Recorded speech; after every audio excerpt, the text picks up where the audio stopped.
When the curtains fall forevermore, thy world will tremble to its core. Yet what lies buried are but lies, for a light still blazes bright. The warmth and laughter shall remain, you'll uncover them beneath the pain. Let my wings spread far and wide, for in truth I'm always by thy side.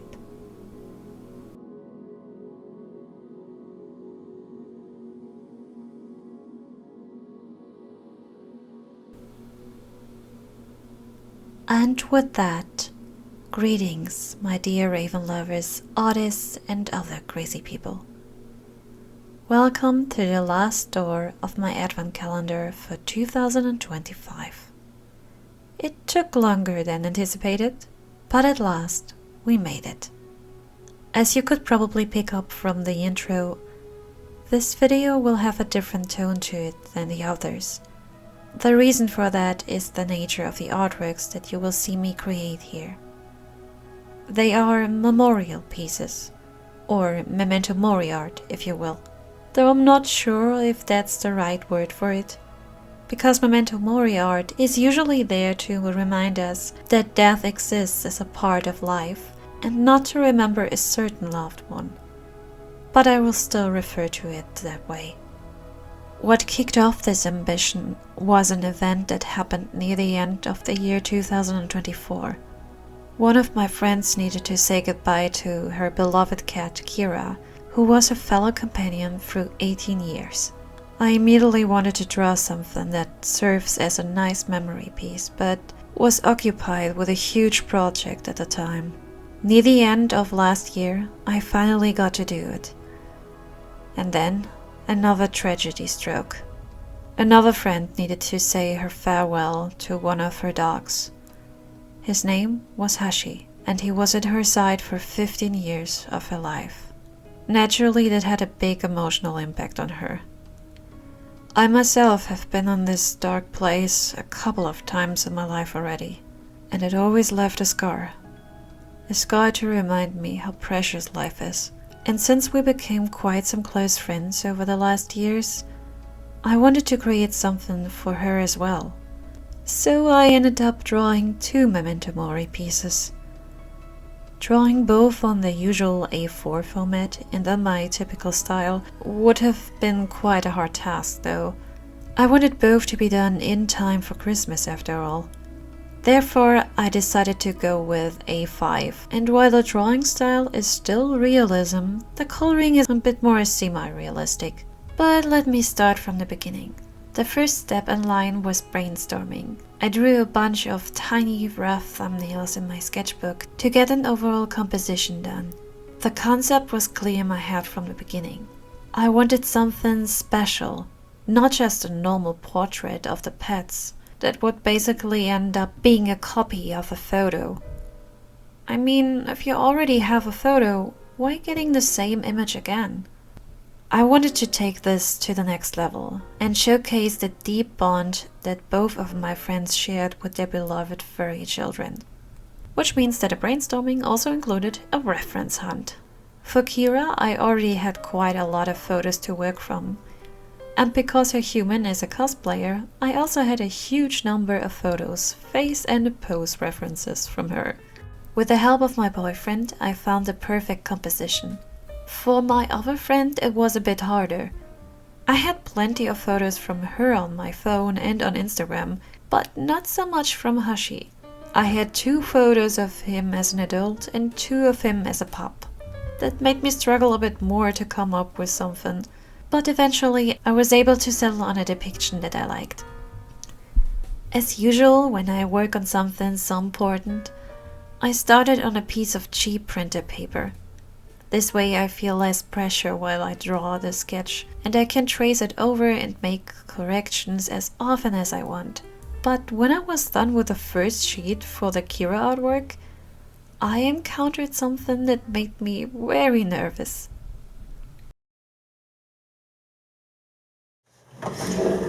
So, here's the thing. I think I'm at the stage where I can finally put that onto the final paper. And I'm a little bit worried because this is rarely what happens. Like, usually I start a first sketch of one sheet of paper and then I transfer that onto another sheet of paper and refine it even more, and so on and so on. Sometimes it can take like 4 sheets or something of different scrap papers, basically, until I'm satisfied enough to already transfer it over to the final stage. And this time, this is like the first sheet that I started with, and I feel good about it. But it worries me. It worries me that I maybe, that I might not see the mistakes that I'm doing. And my eyes are just not adjusted enough just yet to see them. I don't know. I'm extremely worried that, like, this is so important. And I want to make this as good as possible with my current skill level. And I don't know, I'm really hesitant to do the transfer, whatever. I really don't know. Should I do it? I think I should. Like, there's actually no reason to keep it further away. Like, I need to get done with this. I have another artwork that I need to finish in the same size. And yeah, I think I like it. But again, that kind of scares me. This is a weird state of being, really. I'm excited to finally move on to the coloring part and everything, but right now I'm kind of hesitant to just transfer it over to the final paper because I'm so extremely worried that I did something wrong and I'm just not seeing it. But I shared a photo of it in my artist group and they all seem to approve on it, so I think I can move on, and I shouldn't hesitate any longer. So it's time to put up the light board and do the thing. I'm so scared. I'm so scared of messing this up. But despite my fears and worries, I moved on.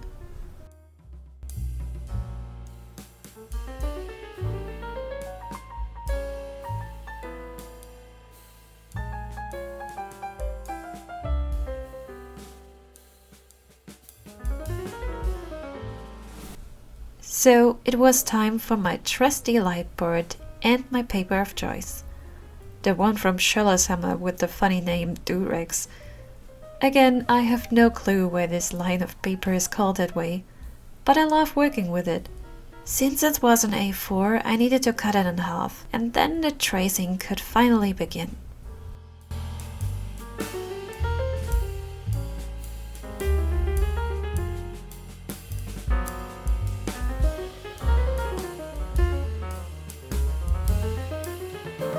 At first I was not so sure if I would like the traced version as much as the original sketch, but I tried to simply trace the process. At this point, you have probably already seen the big angel wings that I gave both animals. The symbolism should be obvious here, but there was another intention behind that choice. Like I said, my goal was to tell a story of deep connection. The wings were a perfect tool to communicate that further, because they surrounded their companions like they were hugging them. Plus, it was a great way to always guide the eyes of the viewer back to the center of attention. I also gave my friends some fantasy-like clothing and made the background for one of them a bit more whimsical. This way they are witches or other kind of inhabitants of a magical world, and the winged animals are their pet familiar. Every viewer can interpret that the way they want. Someone who doesn't have insight might just see a nice, calming fantasy illustration. But for my friends, it most likely serves a reminder of all the precious moments they had with their beloved fur children. Perhaps it also gives some comfort that at least in that world they are immortalized. Whatever it is, I hope it serves a good purpose. Like I said, the coloring was not realistically rendered this time. I worked mostly with watercolors and just a hint of color pencils to create more depth. At first I was unsure if the outcome would be the right one for these artworks, but the soft coloring gives the piece something slightly dreamy, which seemed fitting to me.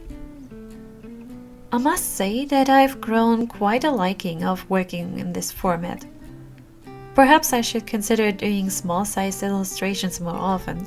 Sadly though, I do have some ideas for future projects that simply require a larger scale. Still, for some projects I can see myself coming back to this format. It was a bit of a struggle nonetheless. I constantly worried about messing things up. These gifts were supposed to mean so much. If the animal or my friend didn't end up recognizable, if I couldn't capture the essence of my subjects well enough, the illustration would not bring the same amount of joy as it was supposed to. And that thought was making me quite nervous. But as soon as the graphite part was done and I could start to bring in the colors, I felt a bit more confident. Enough about me though. This video is meant to be a tribute to honor the memories of two amazing personalities and the amount of love they had to give. And there's still some footage left to let me tell you a bit about Kira and Hashi.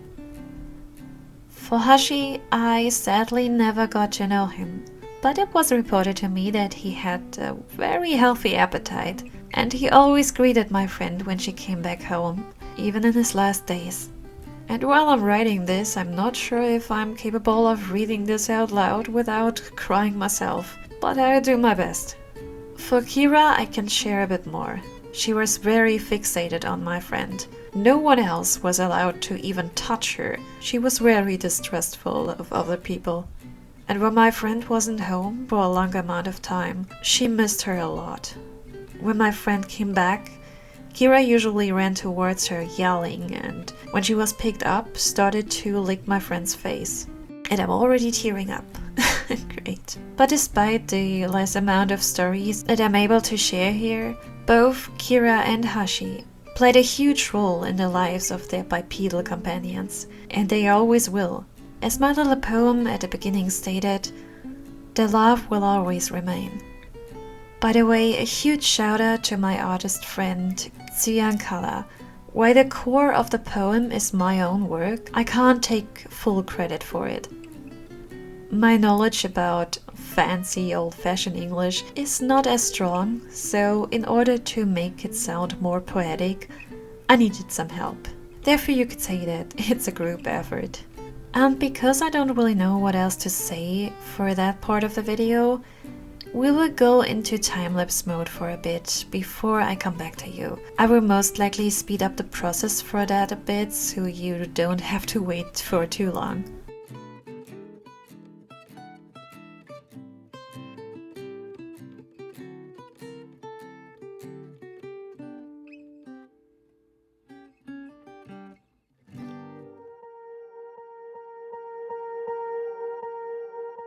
Swear I won't forget this, why do I regret this? In my mind reckless, thoughts are feeling endless. Sitting up, I'm breathless, anxiety's infectious. I feel so defenseless, betrayed and embarrassed. I hate being open, I hate being broken. I feel like an ocean filled up with emotion. Anger ain't a potion, rub it on like lotion. I can feel it soaking, reopen, the scars have awoken. I can't move on till I let go. I feel so lost, never at home. Need to be strong, every breath hold. Cause I can't move on till I let go. I can't move on till I let go. I feel so lost, never at home. Need to be strong, every breath hold. Cause I can't move on till I let go.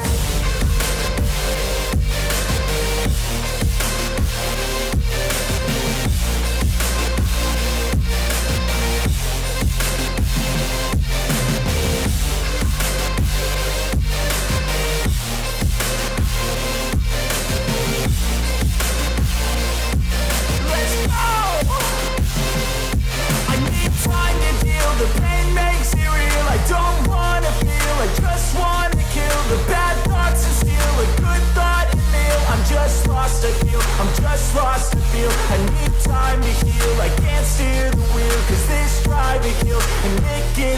wheels. A nice road it feels. I slip off the peel and crash all the steel. Will I ever heal? I can't move on till I let go. I feel so lost, never at home. Need to be strong, every breath hope. Cause I can't move on till I let go. I can't move on till I let go. I feel so lost, never at home. Need to be strong, every breath hope. Cause I can't move on till I let go.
After the coloring was done, all that was still needed was a frame.